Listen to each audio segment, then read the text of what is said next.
Definitely, once the vaccine comes home and then the high-risk community plus healthcare workers are inoculated first, there'll be a different approach to, and there'll be a different motivation level to employment itself. We're waiting for it to happen. Perhaps only after the effectiveness of the vaccine is clearly established, we'll have a clearer picture. But those industries that were closed pre-pandemic, like hospitality, airlines, lifestyle, shopping malls, etc., beginning to slowly open up. And that itself is having its impact on the Indian economy. Clearly, the worst is over. I think all high-frequency indicators also are looking up. Stuff like e-way tolls, petrol consumption, GST collections, unemployment levels have come down. So I think we are in for a period of significant growth in India in the next, let's say, 4 quarters.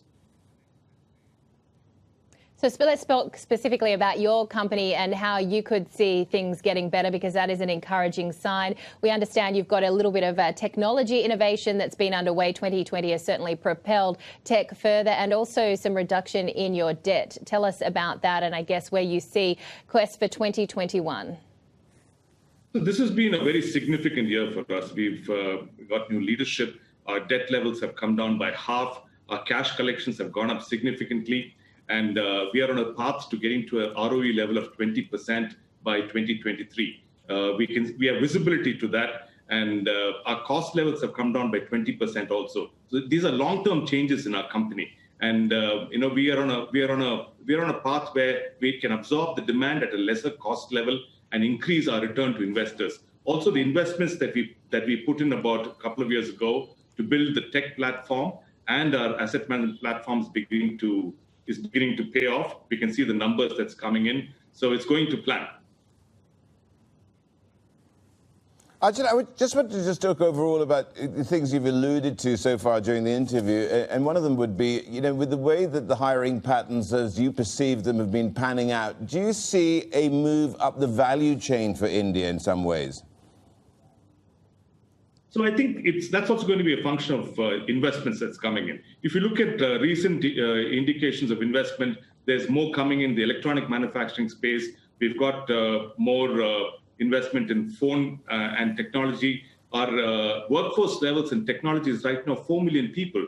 That's a significant number. Plus, there's related supply points for the tech industry as well. About half of them could potentially be in the flexible staffing, on a flexible staffing basis. I think the tech levels in India is significantly going up in pharma, in pure tech, in products, and in telecom, all of which will reflect in a greater value-added contribution to our GDP levels.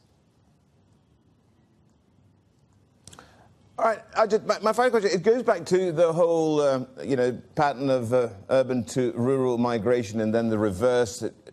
Did people find jobs in the villages? And did they kind of sense that perhaps they didn't have to go back to the rat race of the corporate life in the big metropolitan cities? Did you get any evidence of that?